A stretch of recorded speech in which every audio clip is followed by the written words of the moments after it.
I can't believe how prolific Conrad Black is as an author. His last book about Donald Trump was great. Not only is Black one of the few journalists who truly understands Trump, but he is also a personal friend of his from before his presidential days. So it was a great review of the 45th president from someone who really knows him. I love that book. Well, Black has a new book out, and it's 100% Canadian this time. It's even called The Canadian Manifesto, which sounds like a political call to arms. Sounds like a blueprint for a movement. I had so much fun talking with him about his Trump book. I sat down with him to talk about this one. Now, I only received the review copy just right before we talked, so I hadn't gone through it in depth as much as I wanted to before our interview. So our conversation was partly about the book and partly about life in general, including a surprising answer he gave me when I asked him about his time in prison, which I found interesting, and maybe you will too. So without further ado, here is my interview with Conrad Black about his new book, The Canadian Manifesto. If you're interested in it, you can buy it at the Amazon link below.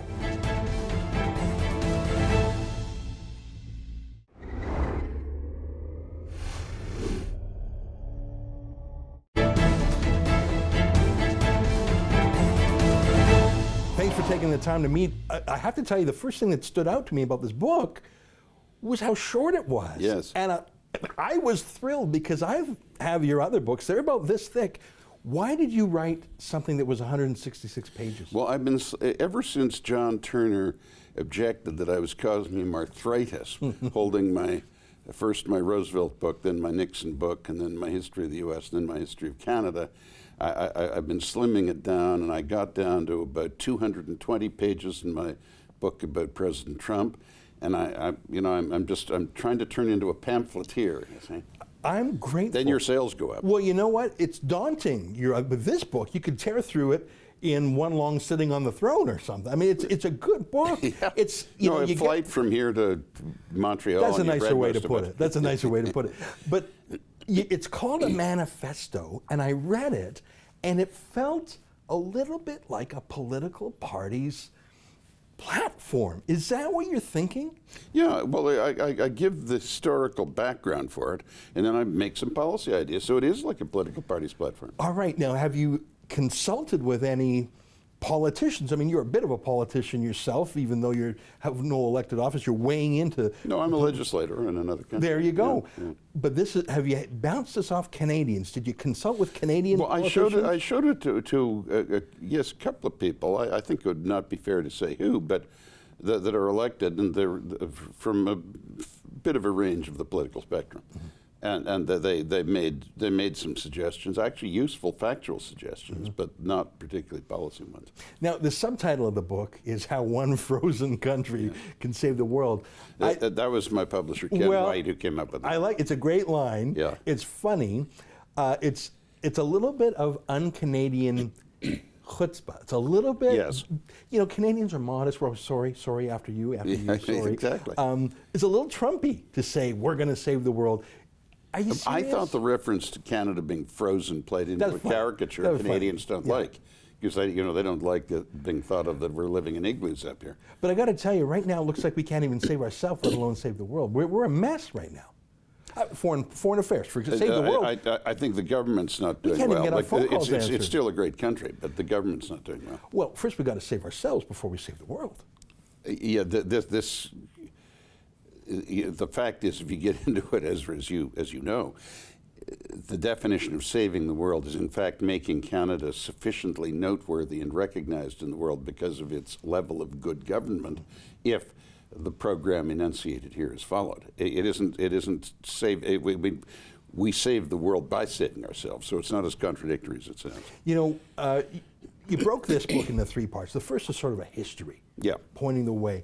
And I'm glad you did that, because you're a historian I'd almost say by profession. It's what you do, I think, more than anything. Nowadays, yes.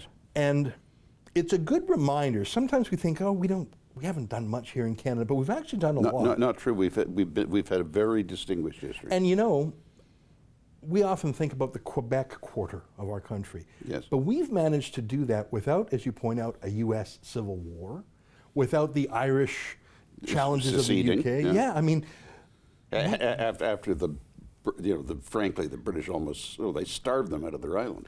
You know, for all our quirks as a country, we have kept it together. We have, and the only countries in the world with more people than Canada, larger population than Canada, that have had political institutions continuously longer, pardon me, longer than we have, are Great Britain and the United States. And as you say, the British lost a province at the end of World War I, and the Americans, just 2 years before we set up Confederation, ended a terrible civil war in which 750,000 people died in a population smaller than Canada is now. Yeah, that's incredible. Now, Canada, when I was a kid, we learned it's a middle power. Wasn't it going to be a superpower? Yeah. But it was a middle power, and we like to punch above our weight.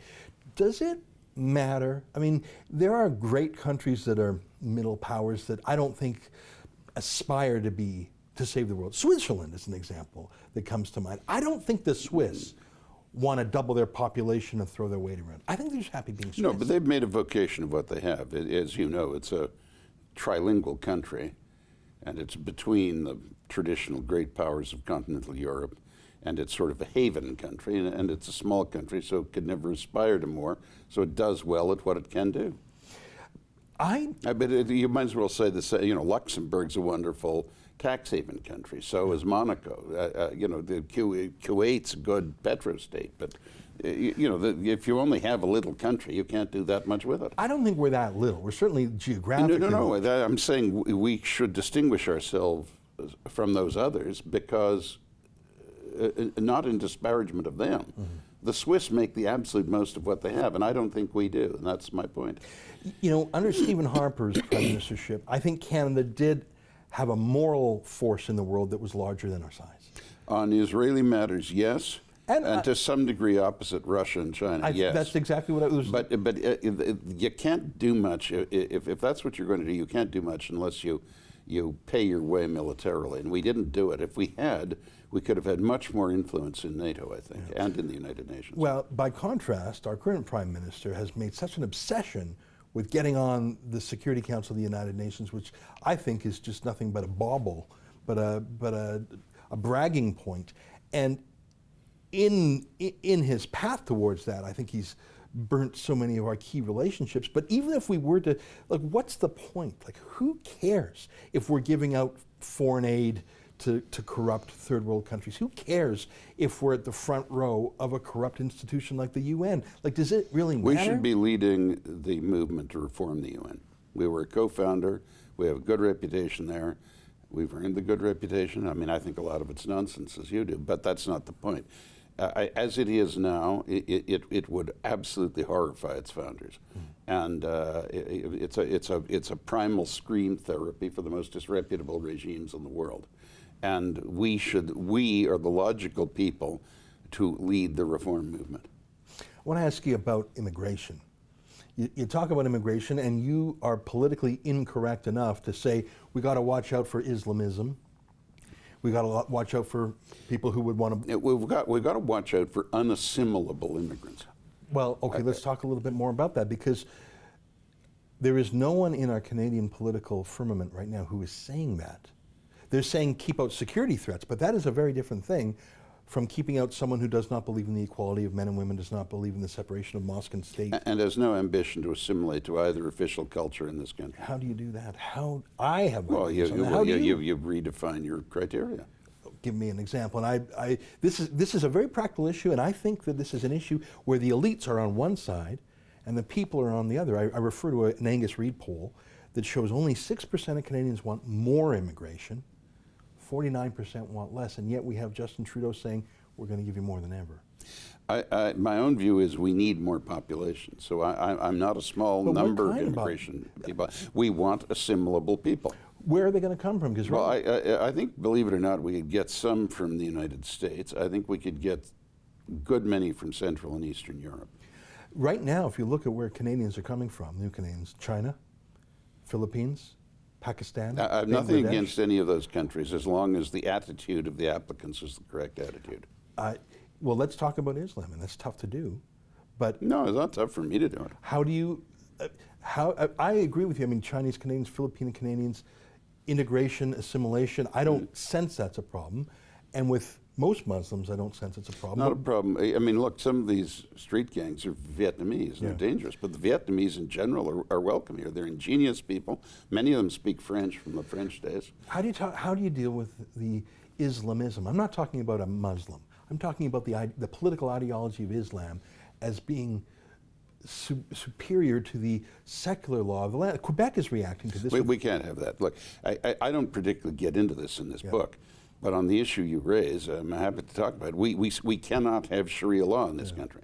People, I mean, look, they're perfectly entitled to their religious views like you and I are, and just as much as you and I are, but they are not entitled to demand religious exceptions to the laws of this country.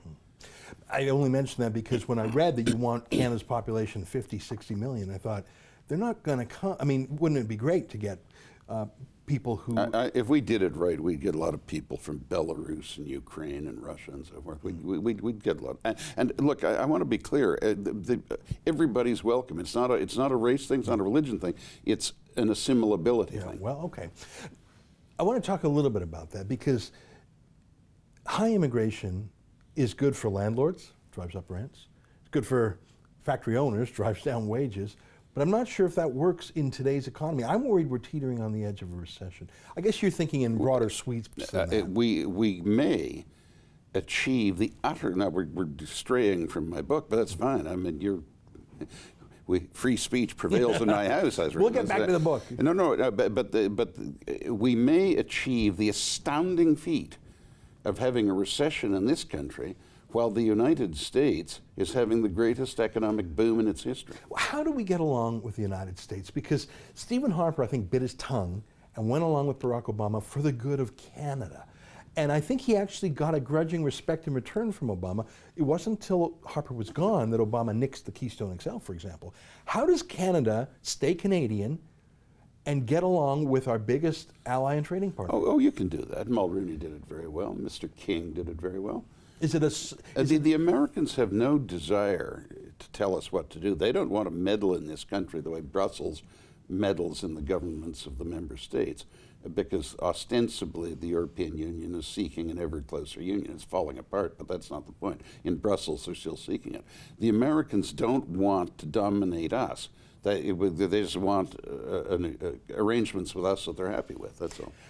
You know, there's a while there where we heard different people in Ottawa talk about changing the sun around which we orbit, replacing America with China. Oh, please. Well, I heard that from Catherine McKenna and Gerald Butts about, well, if America's not following the global warming scheme, maybe China is, and let's reorient towards China. China is. They're the greatest offender to it. I know that, but that's... I mean, they are, one, the greatest polluter in the world, and two, the head of G77, the 77 countries, padding around with cupped hands and begging bowls, saying, you advanced economies have to pay us conscience money. What's the best approach if you let... I mean, the Chinese, like anyone else, if you leave the door open, they'll push the door. But so what is the best way to handle China, which is a huge market, but it's crony capitalism and it's aggressive militarily? Look, it's 40% a command economy. It's a semi-totalitarian state. And it pursues not only an aggressive foreign policy, but one with certain racist overtones. And it has to be respected as the other great power in the world next to the United States. But the way to do it is to maintain cordial relations with those, maintain as cordial relations as we can with China without in any way subordinating ourselves on matters of principle or our national interest, and keep friendly with that arc of states that is resisting the it's not a military expansion, but the general expansion of Chinese influence in the Far East. We're talking about Japan, Indonesia, Philippines, Taiwan, Vietnam, South Korea, Malaysia, Singapore, even though it's a Chinese country, and India and Australia. They're all countries we're friendly with, and the Americans are essentially encouraging all of them not to be bullied by China. It is a very soft and appropriately different version of the containment strategy in Western Europe in the days of the Cold War. I'm having trouble staying focused on your book because I want to talk to you about the whole world. Yeah, I didn't get into that in the book. Let's get back to the book. I was reading your passage about oil and gas and natural resources and pipelines. I mean, Ontario was built by mining. Yeah. And the Atlantic and forestry and fisheries. Yeah. And Canada has more oil than any country in the world other than Saudi Arabia or Venezuela. But we've actually, for the first time in a decade, had a reduction in oil production. No, it's a shameful thing. What are we going to do about that? Well, you change governments, and you proclaim an eminent domain that requires the construction of pipelines east and west from Alberta. It is an absolute scandal and an outrage that we import one drop of oil. Okay. Well, and you stop inviting the native people to declare the whole of Canada a sacred burial ground. There are Indian bands who support these oil pipelines. Yeah. Northern Gateway Pipeline was 10% owned, the 10% set aside for Indian bands, and yet it was stopped. I don't know if there will always be an activist, there will always be an environmentalist who says no. What do you do when you've got all your permits and yet activists show up to either physically block or even do some violence or, God forbid, eco-terrorism? What do you do when people just say, I will not abide by the rule of law, I will stop this with my body and my violence? What do you do? Well, you use the military. Is that risking another Oka? That's what Justin Trudeau thinks. Look, I mean, obviously you try and avoid the violence, and if there is violence, you try and ensure that it isn't fatal violence. But the fact is, you do the necessary to ensure that the writ of the government of Canada runs throughout the country. Help me out with, like you. I mean, otherwise, it's just a house of cards and not a government. Vancouver, Victoria, Montreal, these cities, even Toronto, talk about a climate emergency. Oh, bunk. Well, absolutely. Well, here's the bunk, thing. I mean, Ezra. they love oil and gas in all those cities. No one's driving any less. No one's There's flying no any climate less. emergency in any of those cities. There's a hypocrisy. There's a. Oh, look, Ezra, let's get this straight. I mean, I touch on this in the book, so you're not off topic. The carbon footprint of Canada in the world is a fraction of 1%, as you know. If we had belching factories side by side from Halifax to Vancouver, it would have no impact on the world at all. Secondly, we don't know a thing about climate change. We know at this point the world is not, in fact, warming. The first 15 years of this century were colder than the last 15 years of the previous century. Who has got the courage to say that in an election campaign? Well, certainly the President of the United States does. Well, he's an anomaly. What about in our country? Well, we've got you get leadership is you tell the people the facts, and nobody's telling them the facts. Well, I'm with you on that. But I mean, the whole thing, look, let's get this straight. Basically, the conservation movement, which we all agreed with, I mean, I'm older than you, but years ago when we were young, it was essentially avoidance of pollution, and it consisted of bird watchers, butterfly collectors, and the Sierra Club. You know, Greenpeace, even though they got a little tiresome about nuclear weapons, but they just wanted a good environment. When the international left was defeated in the Cold War, the forces of Marxism piled into the ecological movement, and in the guise of saving the planet, they've turned it into an assault on capitalism. And it's a fraud. What gets me The is Paris Climate Agreement is the most outrageous, fraudulent agreement in history, except for the Iranian nuclear agreement, and they were both the work of the Obama administration, and Trump is undoing them both. I point out that Andrew Scheer, the leader of the Conservatives, one of his first acts as leader was to whip his MPs, including his oil patch MPs, to support the Paris climate. I don't agree with Andrew on that. What I was getting at about these cities, Vancouver, Victoria, Toronto, Montreal, is they use oil and gas as much as anyone. But But psychologically they say, I don't want that dirty oil from Alberta, but they're buying oil from America.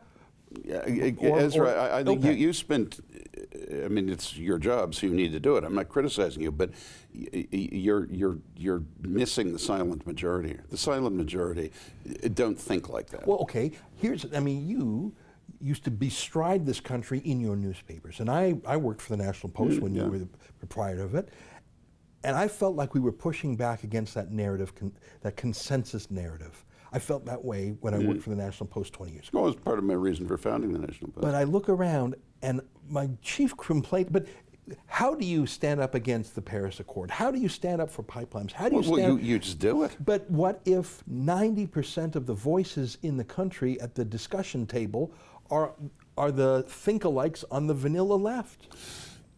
Ezra, that's leadership. In 1939, not quite 90%, but almost 90% of Americans were isolationists. They wanted nothing to do at all with the belligerent powers in Europe. By the middle of 1941, well before Pearl Harbor, a majority of Americans wanted to support the British and Canadians, even if it led to war, though they hoped it wouldn't. Now, that was leadership by President Roosevelt. At the end of the war, an overwhelming majority of Americans didn't want anything to do with keeping forces in Europe. President Truman explained the facts, and within a year, he had a majority of support for the Marshall Plan and setting up NATO. That's leadership. That's what leaders do for a living. I don't know the media landscape back then enough offhand, but here in Canada, on the issue of global warming, even the old National Post's dissident approach is gone now. I see pro-global warming. And the media in this country is completely hopeless, and not just because of its political bias. So you can have most of them can't write, and most of them are slothful. How can you be a courageous leader proposing the ideas that you do in your book, when you know in advance that the Huffington Post and Vice and BuzzFeed, let alone the CBC, CTV, the Globe and Mail, are going to take the mushy, think-alike, lefty view? If you can't get your point of view out, how can you be a leader if no one repeats your message? Well, no. If you're in a position of official responsibility, you can to use Margaret Thatcher's old line, you have a direct line to the people. And now they may comment on it. The mushy-minded people, as you say, may comment on it and distort it and misrepresent it. That happens. But when Reagan when he opened the Strategic Defense Initiative, you're certainly old enough to remember that, he was ridiculed everywhere. Star Wars, they thought he'd gone crazy and had cartoons of him as Darth Vader and everything. Meanwhile, the country followed it, and basically that ended the Cold War. The Russians collapsed.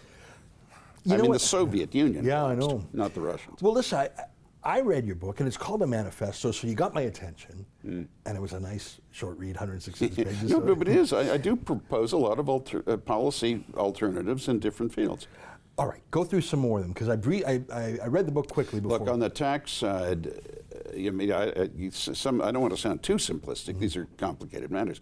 But on the tax side, I want reduced income taxes and an increased HST on non-essential spending, which obviously you don't raise HST on groceries bought in food stores, but you can raise it on luxury restaurant bills, that kind of thing. And in poverty reduction, I think we go to a self-eliminating wealth tax, very small percent on high wealth numbers, but the way it's paid is not just paying a tax to pay for more civil servants. It is the wealthy people certify, in the way that bona fide charities are certified, methods of poverty reduction.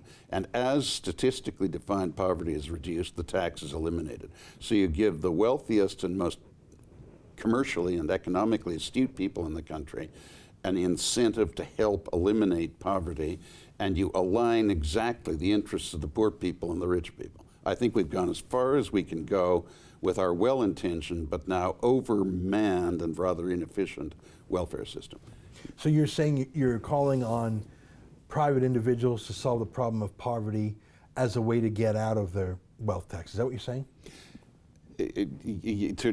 Look, I think official action has reduced poverty a long way from where it would be, but to finish it off, yes. The answer is yes. But the Bible says the poor will always be with us. Yeah, but we don't have. I agree, it says that, but that doesn't mean it's necessarily true. If you define it as, let's say, the lowest 10% of income earners, you will always have a lowest 10%, even in the richest country in the world. They need not necessarily be in a state of poverty. Okay, I'm not trying to create equal levels of wealth for everybody. I'm not a Marxist.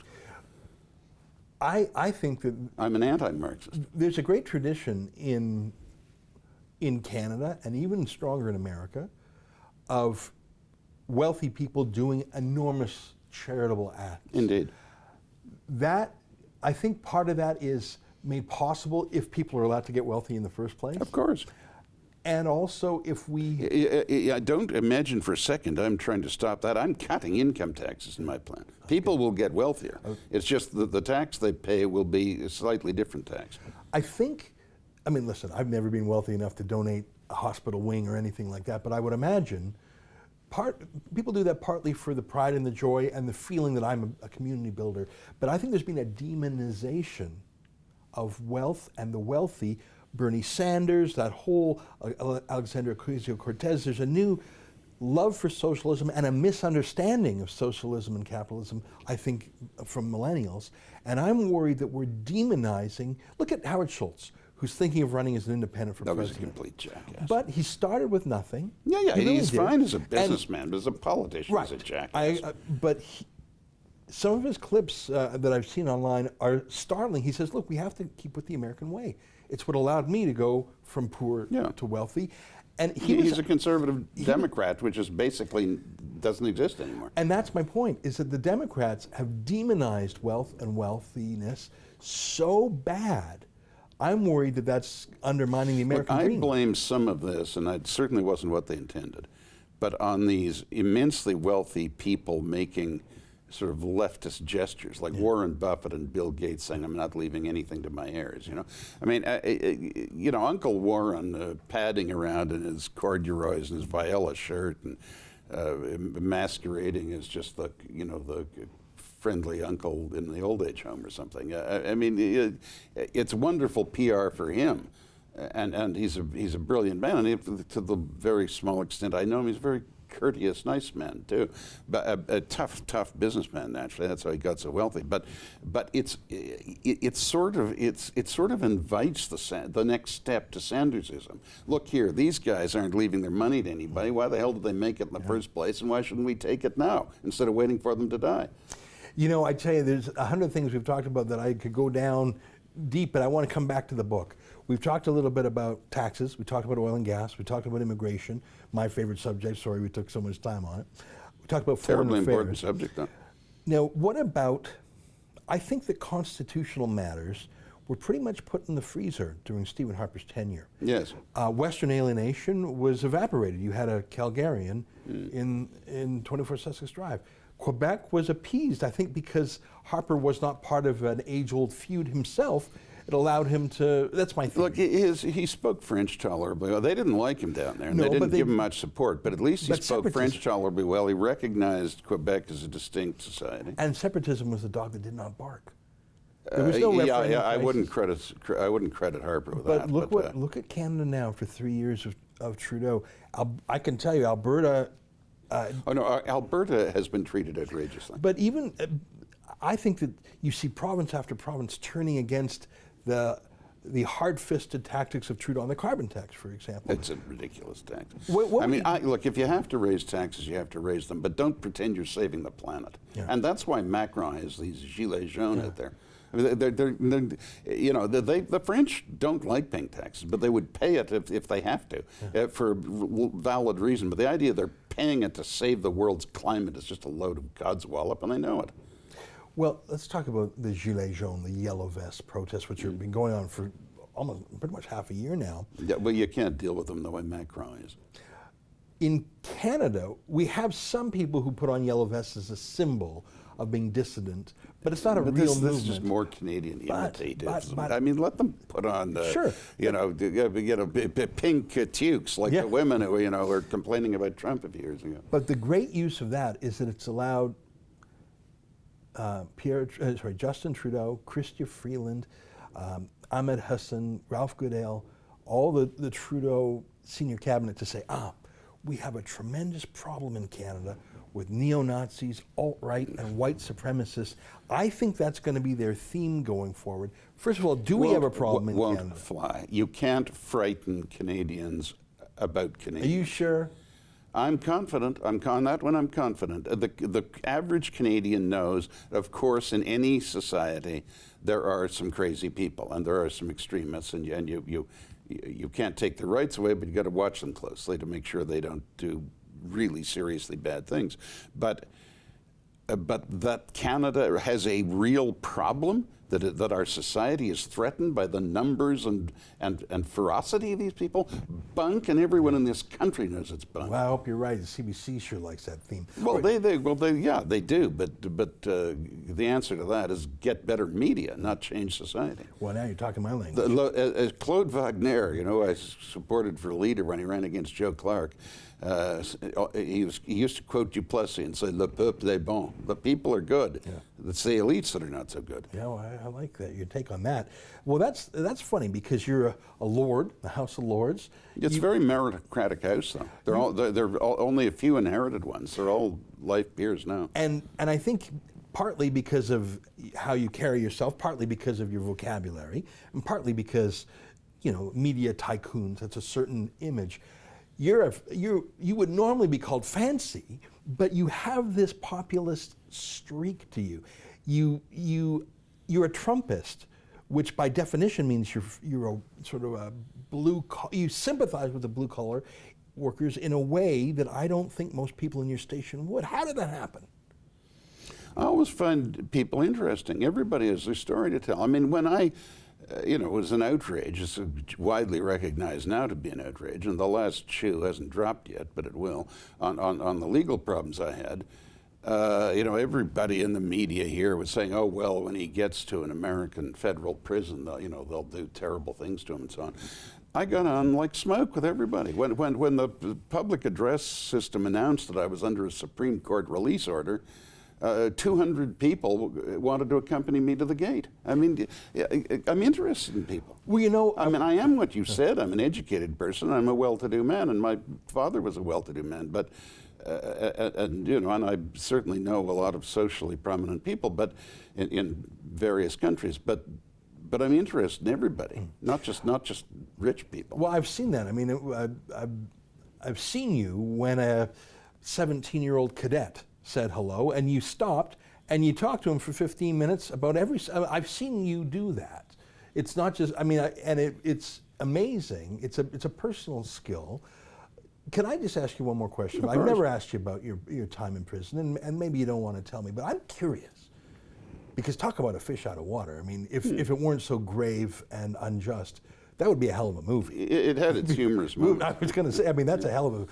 Those people are very entertaining. Huh? Maybe it's absurd. I mean, some of them are bad news, but I got on fine with them. Have you ever even the Don of the Genovese family? Have you kept in touch with any of them? Would any of them? Are you serious? Yeah. Would you call any? I mean, I guess you're. There are a few of them I phone, yeah. Really? And vice versa, they phone here. Isn't that interesting? Yeah. Huh. All right. Well, you've been very generous with your time. I want to talk more about the book. I'm trying to sell books. I'm grateful to you for helping me out here. I like the fact that you still love Canada and that it's called a manifesto and you want these things to happen. Are you going to do anything to make them happen? Are you going to have a conference? Are you going to go on a tour, a speaking tour? Are you going to, this book it's affordable and it's on Amazon and people can get it. Are you going to do anything to push these ideas into places where they might be acted on? I might. I'll see how it goes. I'll do what I can, Ezra. I'll do what I can. And if I was, if anyone I'm not at this stage about to hurl myself into politics, and I'm not even at this point a citizen of this country, though I think that'll change probably fairly soon. But and I like the situation I have in Britain because I am a legislator and I can speak and it's on television and if it's any good, it's noticed and quoted. And but here, if somebody asked me to do something that I thought I could do properly and it was interesting, I'd do it. Yeah, I mean, I'll see what I can do. I'll do what I can, and I'll see what I can do. All right, last question. I mean, there's a lot of things in the book. You talk about constitutional matters. There's a lot of things we haven't even touched on. But if you could identify one problem in Canada that you think is soluble, like not just a wouldn't it be great if, but if there was one thing out there, a low-hanging fruit, something that you think, my God, we got to knock that off our to-do list, what would that problem be and what would your prescription be? So there's a lot of things in your book, but what's the one thing that's a no-brainer? The no-brainers are not so, there are not so many of those. I mean, if there were, in fairness, I think the others would have got onto them already. Can I just mention a couple of things? Sure. On the education side, I think we have to start. I think we have to decertify the teachers' unions and institute a meritocratic system of rewarding performance, both the students and the teachers. And occasionally this is attempted, but it's always rigged. And we've got to stop that, because we're spending, as a civilization in the Western world, in almost every country, more and more and more money to get less and less well-educated people. And we've got to reverse that trend. The second thing I'd mention is I'll mention three if I may. We have to integrate private medicine into our healthcare system. We don't have enough doctors per person, per unit of population, to get rid of waiting lists and provide efficient health care. And we can only deal with it by bringing some level of private medicine back into the system. And third, on the justice side,